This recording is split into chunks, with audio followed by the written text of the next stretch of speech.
Baik, Assalamualaikum warahmatullahi wabarakatuh. Selamat berjumpa lagi, Bapak Ibu sekalian, saudara-saudariku sekalian di seluruh penjuru tanah air dimanapun berada. Kita bertemu kembali dalam sesi dialog kesehatan. Dialog kesehatan ini sesuatu yang tidak akan pernah berhenti, sejalan dengan selama kehidupan kita masih ada. Hadir di tengah kita seorang spesialis, ya, dokter spesialis dalam, ya, Dokter Wahyu Hendardi. Alhamdulillah. Sehat dokter? Alhamdulillah. Allah masih berikan kesehatan. Ya, terima kasih atas waktunya yang telah meluangkan untuk bisa berdialog bersama kami, berdiskusi bersama-sama dengan para pemirsa seputar kesehatan. Dokter, hari-hari ini selalu saja masyarakat tidak lepas dari perbincangan atau isu yang berkaitan dengan tema hipertensi, ya, kemudian tema hiperkolesterol, kemudian gula darah tinggi, dan seterusnya. Nah, ini menunjukkan fenomena apa, dokter? Dalam konteks kesehatan, ya, lalu kemudian kira-kira resiko apa yang kita hadapi dengan isu-isu itu, dan mungkin nanti bisa dijelaskan kiat-kiat menghadapinya. Dari situ mungkin nanti kita bisa diskusikan. Monggo dokter. Baik. Oke. Terima kasih kesempatan yang diberikan kepada saya, Pak Jabir. Pemirsa sekalian, seperti apa yang disampaikan oleh Pak Jabir tadi, bahwa saat ini isu-isu tentang berbagai macam penyakit, terutama penyakit hipertensi, kolesterol, diabetes, obesitas, kegemukan, ya, itu makin lama makin banyak, ya, yang menderita atau yang mengalami hal tersebut. Hal tersebut biasanya di masyarakat ini disebut sebagai sindroma metabolik. Sindroma metabolik itu artinya sindrom itu adalah kumpulan gejala, ya, metabolik maksudnya adalah gangguan metabolisme atau pengolahan, ya, baik pengolahan kolesterol, karbohidrat, lemak, asam urat, dan lain sebagainya yang menyangkut pengolahan makanan yang kita konsumsi. Di era yang saat ini, di mana kemajuan di mana-mana, orang mendapatkan keuntungan-keuntungan yang luar biasa, termasuk pertemuan seperti kita saat ini yang melalui media online. Ini adalah salah satu kemajuan teknologi. Di satu sisi memang sangat-sangat menguntungkan, ya. Tapi di sisi lain ada hal-hal yang kadang-kadang membuat kita menjadi sedikit bergerak, atau mager gitu ya, orang misalnya bilang mager kata anak muda, malas gerak, ya. Karena memang dimanjakan dengan fasilitas-fasilitas yang membuat kita tidak banyak bergerak, mulai dari alat komunikasi, dan seperti kita saat ini orang dimudahkan dengan pesan makanan lewat media online, kemudian diantar ke rumah, dan itu semua akhirnya orang jadi sedikit bergerak. Di samping itu, makanan-makanan sekarang ini juga kita ini kebanjiran makanan dari mana-mana, mulai dari makanan-makanan tradisional maupun ya, di satu sisi memang bisnis yang luar biasa makanan itu, tapi di satu sisi juga bagi kita, terutama mereka-mereka yang mempunyai faktor resiko untuk terjadinya gangguan metabolisme ini, maka kemudahan-kemudahan itu atau mendapatkan sesuatu yang dikonsumsi itu dari satu sisi akan merugikan kita, sehingga muncullah, ya, sebenarnya penyakit-penyakit ini sudah ada sejak dulu, sudah sejak lama, ya. Bahkan kalau dilihat sejarahnya diabetes itu sudah sebelum Masehi dikatakan sudah ada yang namanya diabetes atau kencing manis, ya, atau kencing madu dibilang zaman dulu itu. Tapi memang di era sekarang ini makin lama makin banyak. Betul apa kata Pak Jabir tadi, memang isu-isu itu makin gencar karena memang penderitanya makin banyak dan makin menghantui para, terutama di usia produktif ini. Kalau sudah kena namanya diabetes misalnya, kita tahu sudah rasa takut sudah muncul, ya, sehingga akhirnya tempat-tempat pengobatan seperti di poli-poli saya itu penyakit dalam makin lama makin banyak yang mengunjungi fasilitas-fasilitas kesehatan. Mungkin itu sedikit Pak Jabir dari ya, dokter. Ini kalau kita lihat trennya itu kan semakin naik ya. Kalau dulu orang sakit hipertensi, orang sakit hiperkolesterol itu kan bayangan kita itu orang tua-tua gitu. Sekarang ini kan sudah usia-usia 30-an ya. Itu sudah mulai banyak yang mengalami itu. Nah, ini kira-kira penyebab dominannya apa? Penyebab dominannya. Kita mungkin ingin tahu penyebab dominannya dulu. Iya. Jadi memang yang pertama memang faktor risiko ya, kita sebut faktor risiko seseorang terkena penyakit metabolisme ini, gangguan metabolisme ini. Faktor risikonya yang pertama memang adalah saya katakan tadi berkaitan dengan pola hidup, ya, pola hidup yang sedikit bergerak, tidak aktif, ya, kemudian juga pola makan yang berlebihan. Itu yang utama, ya. Kemudian nanti ada faktor risiko lain adalah memang seseorang itu mempunyai faktor genetik. Jadi memang sudah ada keturunan, sudah ada bakat pada diri orang itu akan muncul. Nah, faktor genetik berarti ada salah satu atau kedua orang tua yang menderita diabetes, hipertensi, atau kolesterol, hiperkolesterol, asam urat dan sebagainya, itu gangguan metabolisme. Maka dia akan terkena itu. Yang kedua, yang selanjutnya adalah mereka-mereka yang mempunyai berat badan lebih. Ya, sekarang mungkin kalau kita punya anak dengan berat badan yang lebih atau gemuk, ya image orang adalah wah makmur,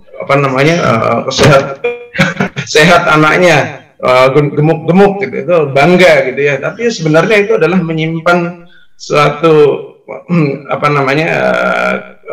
resiko dari penyakit metabolik tadi, ya, kegemukan ya, dan sebagainya.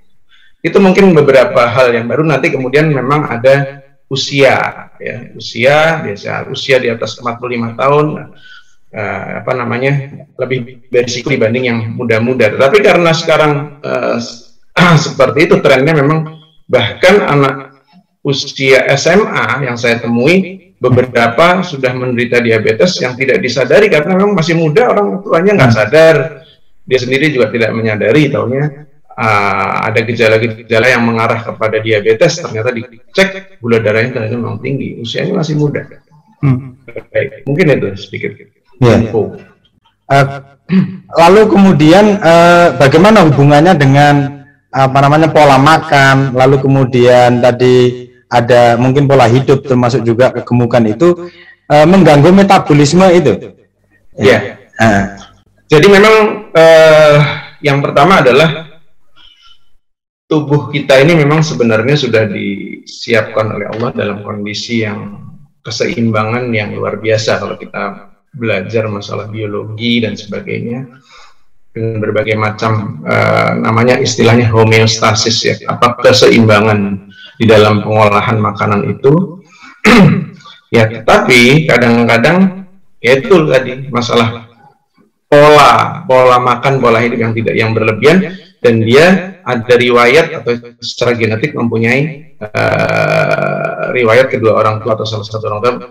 Dan harus diketahui bahwa ketika seseorang sudah mengetahui salah satu atau kedua orang tua menderita salah satu penyakit metabolik ini, maka ketika dia menginjak usia 30 tahun, 25, 30 tahun, mereka harus sudah melakukan check up. Dulu mungkin usia 40 tahun, tapi sekarang lebih mudah lagi, 25, 30 tahun harus melakukan check up. Ya, karena sudah ada, dikatakan sudah ada defect, kecacatan, boleh dibilang, dalam sistem metabolismenya. Makin usia bertambah, maka kecacatan itu makin jelas kelihatan dan akan terjadi gangguan tadi kalau tidak mulai dibatasi makanannya dan tidak melakukan deteksi dini. Ya, kelainan-kelainan metabolisme tadi memang ada juga yang sebelumnya tidak ada riwayat genetik, tapi memang makannya terlalu berlebihan, terutama di sini makanan-makanan yang menyebabkan gangguan itu adalah karbohidrat, ya. Tapi memang dalam agama kita kan sudah disebut ya dalam Al-A'raf 31 itu ya, janganlah berlebih-lebihan lah dalam makan maupun minum. Aku luas robu ya wala tusrifu itu. Jadi memang sudah diperingatkan oleh Allah Subhanahu wa taala untuk tidak berlebih-lebihan. Nah, Allah tidak menyukai orang yang berlebihan. Kebanyakan kita memang kalau namanya anak muda itu sulit sekali kalau sudah senang sesuatu ya semua akan dimakan. Itu yang awal dari adalah karena berlebih-lebihan mengkonsumsi dan dia sudah ada riwayat genetik, sudah ada defect di sistem pengolahan makanannya itu, dan akhirnya muncullah penyakit tersebut gitu. Ya, kalau tadi sempat disinggung karbohidrat ya. Apakah karbohidrat ini memang hubungannya dengan itu tadi? Diabetes, terus kemudian hiperkolesterol, ya hipertensi gitu. Ya, jadi memang salah satu penyebab utama dari diabetes dan juga hipertrigliseridemia, trigliserid ya. Jadi sindroma metabolik itu adalah sindroma. Sebenarnya ini sudah ada sejak dulu dan istilah ini memang baru sekitar tahun 2010 ke sini yang dimunculkan. Karena memang biasanya kenapa dimunculkan sindroma metabolik ini, karena memang bahkan sering itu ditemukan orang yang mempunyai gangguan metabolisme kolesterol juga ada gangguan metabolisme gula dan juga hipertensi, obesitas. Nah, karena kebanyakan orang itu ini kayak teman-temannya penyakit itu ya, gerombolan penyakit itu sering ditemukan pada seseorang dan menghendaki untuk diatasi, maka dibuatlah istilah sindroma metabolik tadi. Nah, sindrom metabolik tadi memang biang keladi utama kalau kita lihat adalah makanan-makanan yang berkarbohidrat.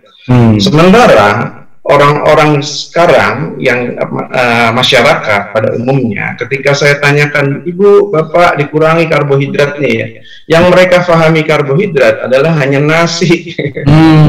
Padahal di masyarakat, dan yang manis-manis, padahal karbohidrat itu tidak hanya nasi dan yang manis-manis. Banyak ya makanan-makanan yang mengandung karbohidrat, seperti misalnya umbi-umbian, jagung, kemudian buah-buahan termasuk sumber karbohidrat ya, kemudian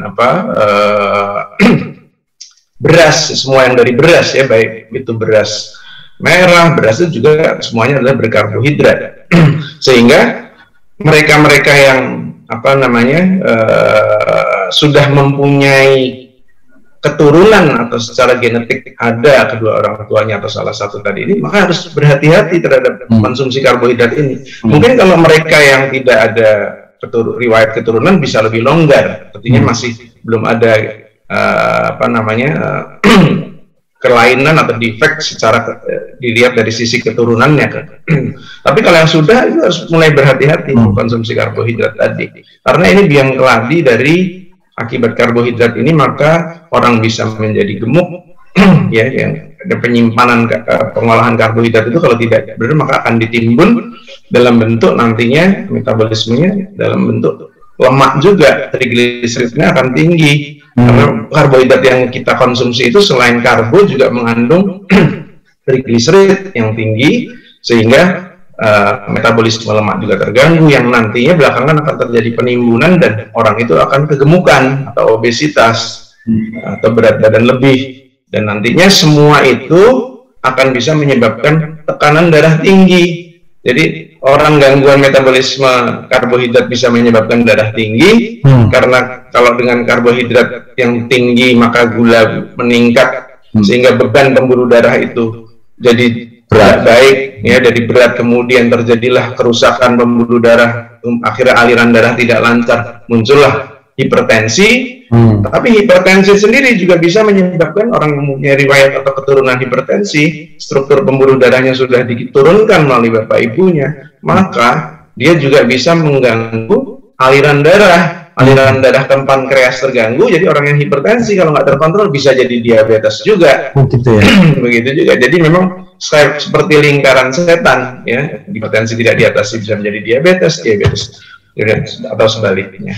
Ya, itu yang kemudian disebut gangguan metabolistik itu ya, saling terkait gitu ya. Iya, memang metabolismenya berkait kalau antara metabolisme lemak, kalau secara biokimia memang kalau kita itu melalui siklus yang sangat terkait gitu ya. Karbohidrat nanti disimpan sebagai lemak itu nanti kalau berlebih dia akan kita kurang gerak akan disimpan di jaringan-jaringan longgar di bawah kulit ya, terutama di perut ya, kemudian di kalau wanita di panggul, kemudian juga di bagian-bagian tubuh lain seperti di leher dan sebagainya. Tapi yang berbahaya adalah apabila terjadi yang namanya obesitas di daerah perut ini ya. Ya. Abdominal obesity. Kaitannya dengan lingkar perut itu buat ya. Ya, jadi obesitas itu indikatornya itu diperiksa berdasarkan lingkar perut. Dan juga bisa berdasarkan berat badan dan tinggi badan juga bisa, tetapi yang lebih mudah indikatornya bisa dengan lingkar perut. Tinggi badan, berat badan itu juga bisa untuk menentukan obesitas tadi. Pemirsa, ada yang menarik tadi disampaikan oleh Dr. Wahyu. Jadi masalah karbohidrat ini ternyata ya, kita masih belum clear. Ya, banyak di antara kita, ini saya juga mau klarifikasi. Ya, dokter, ada semacam apa ya, keyakinan bahwa kalau kita makan beras merah itu tidak ada resiko gula darah, kan gitu misalnya. Terus kemudian ubi-ubian, nah ternyata ubi maupun beras merah ternyata juga tidak sedikit kandungan karbonya. Gimana nih dokter, ini mitos apa yang sebenarnya? Ya, memang kalau dilihat beras merah, saya tidak tahu persis ukurannya, yang jelas indeks glikemik. Jadi makanan itu ada indeks glikemik istilahnya ya. Kalau kita membeli mungkin makanan yang dalam kemasan itu ada indeks glikemik tulisannya. Kalau memang dia produksinya legal, itu ada indeks glikemiknya berapa kalori dan sebagainya. Sebenarnya memang lebih rendah dibandingkan beras biasa, tapi tetap juga harus dibatasi karena dia mengandung karbohidrat. Bisa lebih banyak makannya, cuma tidak berlebih-lebihan juga. Kemudian tambah-tambah makanan tanduk kebanyakan ya nanti bisa menyebabkan kenaikan gula darah. Termasuk kadang-kadang yang rasanya asin, misalnya orang kadang kerupuk senang, atau keripik telo, kerupuk upe itu bahannya tepung. Tepung-tepungan itu juga mengandung karbohidrat, karena memang sebagian besar yang orang bilang makanan kecil, itu makanan kecil kita dibilang makanan kecil snack gitu. Tapi kadar karbohidratnya tinggi. Coba ukurannya kecil ya, ukurannya. Coba kita lihat sebagai contoh aja ya. Lemper, itu karbohidratnya Nogosari, donat, telepon, putu, semuanya karbohidrat, telo, pohong. Nah, bayangkan kalau orang yang diabetes sementara sehari-hari masih mengkonsumsi dalam jumlah yang cukup banyak seperti ini, maka udah barang tentu gula darah itu tidak akan terkontrol.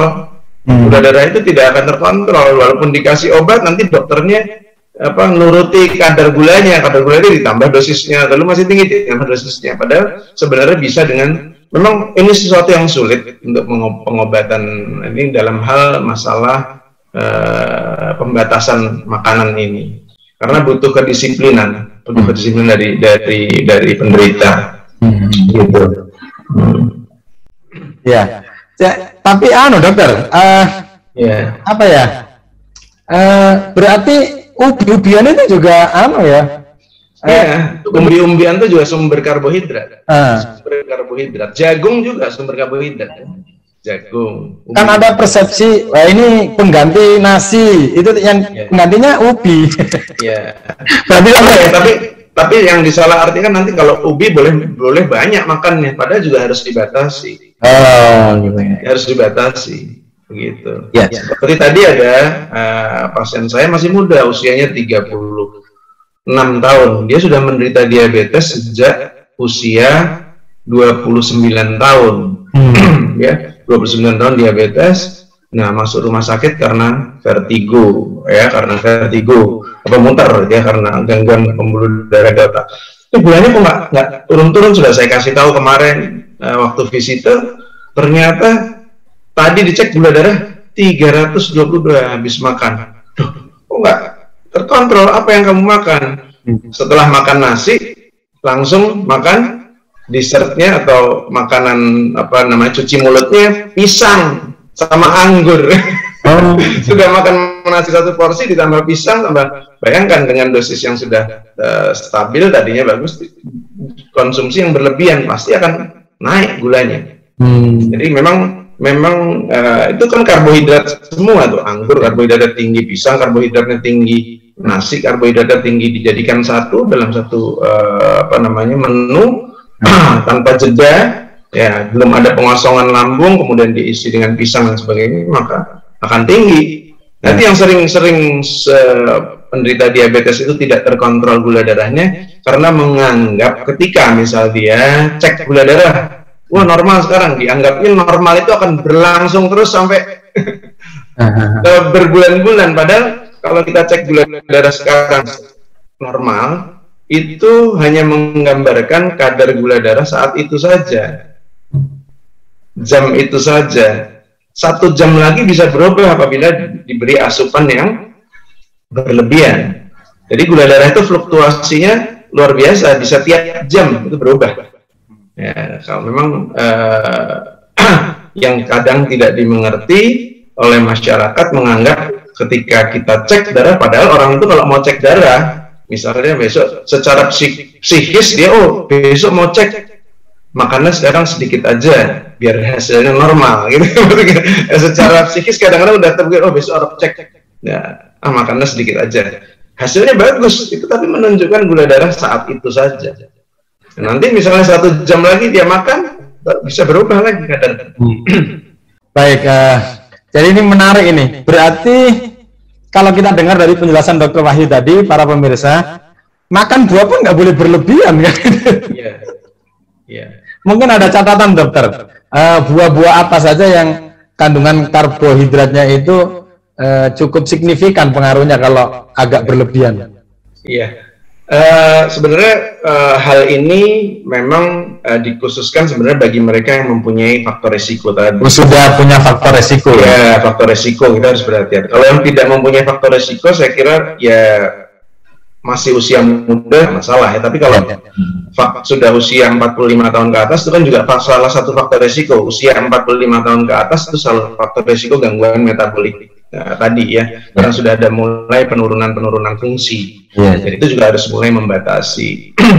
Kalau dibilang buah-buahan yang berbagai macam itu nanti sebenarnya bisa browsing cukup banyak. Sebagai contoh misalnya ada buah golongan A, ada golongan B. Golongan A nanti yang kadar karbohidratnya tinggi, yang golongan B yang agak lebih rendah.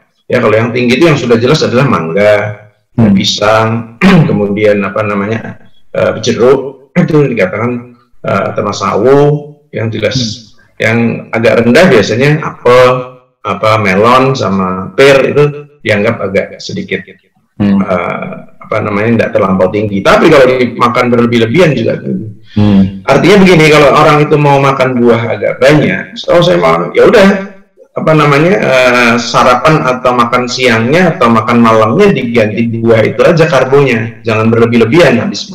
Karena kita ini kebiasaannya habis makan ada cuci mulutnya langsung ya. Makan nasi sudah karbo, nanti cuci mulutnya juga karbo. Lah itu sebenarnya harus dikasih jarak, harus dikasih jarak, memberikan kesempatan lambung ini kosong dulu, biasanya begitu ya. Lambung ini kosong biasanya dalam periode 4 sampai 6 jaman lah, yang lambung itu akan kosong. Baru kemudian kita makanya biasanya setelah makan besar 4 jam kemudian bisa makanan kecil.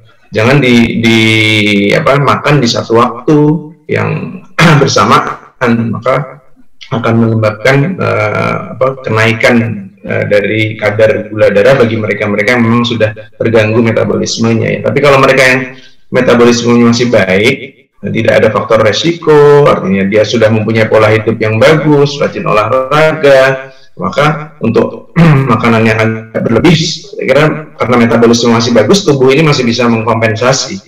Tapi kalau sudah punya faktor resiko, itu yang berbahaya. harus dijaga. Karena memang orang ketahuan sakit diabetes saat ini itu minimal dikatakan di literatur itu sudah minimal 4 tahun yang lalu sudah mengalami gangguan toleransi gula. Ya, saya ambil contoh misalnya orang itu kadar gula darah puasa 110. Nah, itu sudah nggak normal. Orang anggapnya kan 110 CAP, padahal gula darah puasa itu normalnya 100 atau kurang. Jadi antara 70-100 puasa kalau orang normal. Gula darah 2 jam itu normalnya antara 100-140. Jadi ketika seseorang gula darah setelah makannya dicek 150, nah itu udah mulai ada tanda-tanda gangguan toleransi. Kalau dibiarkan setahun lagi jadi diabetes benar. Nah itu sebenarnya bisa dicegah sejak awal kalau kita melakukan check up secara rutin, apalagi mempunyai faktor risiko. Baik, jadi menarik ini tentu tema tentang hiperkolesterol, hipertensi, terus kemudian diabetes akan perlu kita bicarakan di masing-masing tema itu di waktu tersendiri. Tetapi mungkin pada kesempatan ini dokter bisa diberikan kiat. Jadi untuk yang belum punya resiko, belum punya faktor resiko, itu kira-kira supaya tidak berlebihan itu bagaimana? Lalu nanti di yang sudah punya faktor resiko, yang disebut berlebihan itu bagaimana? Monggo dokter. Ya. Jadi memang kalau kita secara gizi seimbang itu biasanya makanan itu adalah yang dibutuhkan. Ya nanti padanannya memang kadang-kadang agak sulit kita memberikan padanan kalau dimulai 2100 kalori. 2100 kalori kebutuhan orang itu biasanya 30 kalori per kilogram berat badan. Jadi kalau berat badannya sekitar 70 atau 60 ya misalnya, kalau 60 kali 3 berarti kurang lebih 1800 kalori. Berarti setiap makan itu kurang lebih, kalau 1800 atau 1900, setiap makan itu kurang lebih antara 600 kalorian ya. 600 kalorian itu memang idealnya kalau kita makan Indomie itu ada 300-an kalori kalau nggak salah ya. Lalu berserta nanti lauk pauknya dan makanan-makanan tambahan yang lain bisa dikasih minum manis dan sebagainya masih boleh ya, masih bisa. Kalau dengan hanya Indomie saja kemudian minum manis, kalau yang nggak ada faktor resiko bisa saja. Atau nasi kurang lebih yang biasa untuk orang biasa itu sekitar, kalau di sendok itu ya 600 kalori, mungkin ya sekitar antara 12 sendok ya, antara 12 sendokan nasi itu ya, itu bisa. Dan sebaiknya memang jangan tambah kalau ini ya, kalau cuma problemnya kalau sekali lagi yang tidak ada faktor risiko tidak masalah, tapi yang ada faktor risiko mohon jangan berlebihan. Itu tadi berlebihannya itu kurang lebih karbohidratnya atau yang sepadan itu ya misalnya 1 tangkap roti dan sebagainya. Dan biasanya yang lebih berbahaya sebenarnya bukan makanan utama. Makanan utama itu biasanya orang bisa sedikit, apalagi kalau sudah usia biasanya sedikit. Tapi nanti cemilannya, kebiasaan ngemil ini yang harus jangan terlampau dibiasakan. Ya karena kalau kita bekerja sambil nyemil, apalagi cemilannya itu berupa karbo seperti keripik-keripikan, lebih berat itu ya. Kue itu nggak terasa karena kan merasa itu adalah sesuatu yang ringan ya, makanan ringan, tidak berpengaruh terhadap berat badan dan sebagainya. Tapi kadang-kadang nggak terasa, misalnya nonton bola, ada keripik purbo upil atau keripik telok, keripik puhung, itu kadang-kadang nggak terasa habis 1 tempat. Itu padahal kalau dilihat bisa lebih dari 2 piring nasi nanti kalau ini. Itu yang kadang-kadang kita sulit nyemil. Maka dari itu orang-orang yang sudah kena diabetes memang harusnya nggak boleh nyemil. Ngemilnya hanya sedikit aja antara makan pagi siang, ya 1 macam aja. Cemilan itu biasanya yang menyebabkan asupan kita menjadi berlebihan. Kalau makanan utama biasanya bisa lah orang mengurangi nasinya sedikit, sayurnya banyak, kemudian di yang lainnya protein, tahu, tempe, telur dan sebagainya diperbanyak, itu sudah bisa kenyang. Tapi nanti cemilannya, misalnya disuguhi nogosari tadi ya, ada nogosari, ada donat, ada klepon, wah enak kabeh. Nah, itu yang kadang-kadang yang membuat orang berlebihan itu adalah makanan selingannya itu. Mohon tidak dibiasakan untuk mengkonsumsi makanan selingan yang berlebihan. Jadi ternyata kalau yang di piring untuk makan ada nasinya itu bisa terkontrol. Tapi begitu camilan yang lain ya, ini kan bukan makan kan gitu. Psikologisnya bukan makan. Iya. Kalau gorengan itu kan sekarang udah banyak. Kalau goreng, pisang goreng, ya semuanya ada tepungnya juga ya. Selain pisangnya itu mengandung karbohidrat, ditambah pakai tepung karbohidrat juga ya. Goreng juga demikian. Digoreng juga. Goreng minyaknya nanti yang sudah kemarin beberapa hari lalu di radio Suara Surabaya dibahas masalah minyak tadi itu yang menyebabkan kolesterol tinggi. Dan banyak kan memang kalau kita beli makanan itu alam ya, banyak kan minyak yang digunakan adalah sudah lebih dari 3 kali pemakaian minyak jelantah, sehingga kadang-kadang demikian ya, karena memang makin lama memanaskan maka ikatan lemak itu menjadi jenuh dan nanti bisa menyebabkan kadar kolesterol di dalam tubuh kita meningkat gitu Pak Jubir. Dan semakin berkali-kali dipakai goreng itu semakin gurih dokter. Betul. Apalagi dibuat sambal. Betul. Campuran sambal, wah itu mantap itu. Campuran sambal luar biasa. Baik, para pemirsa, tentu ya ada banyak hal yang mungkin ingin kita ketahui. Silakan bagi yang mau mendiskusikan atau menanyakan bisa menuliskan di komentar. Nanti bisa kita diskusikan di sesi-sesi waktu yang akan datang. Nah, yang terakhir dokter, barangkali ini kita sayang nih sama generasi muda kita nih. Jadi sudah mulai banyak anak-anak muda yang bermasalah dengan gangguan metabolistik ini ya. Nah, barangkali ada pesan-pesan ya untuk anak-anak muda kita ini supaya bisa terkendali dan tidak mengalami resiko seperti itu. Ya, baik. Memang begini, kalau ada mereka-mereka yang sudah mengalami problem berat badan, ya, problem berat badan artinya sudah mengalami overweight, ya, overweight atau obesitas, ya. Kalau overweight itu ya masih berat badan tidak normal, tinggi berat badan berlebih tapi belum berbahaya sekali ya. Tapi kalau yang namanya obesitas maka dia itu ada indikatornya berdasarkan indeks massa tubuh tadi ya. Indeks massa tubuh bisa dihitung, nanti bisa di browsing tuh kalau mau tahu mengukur indeks massa tubuh. Nah di situ nanti juga udah ada sekalian range normalnya orang normal sampai 22 sekian ya, kalau 23 sampai 27 itu adalah overweight. Nanti kalau udah lebih dari 27 maka dia adalah obesitas.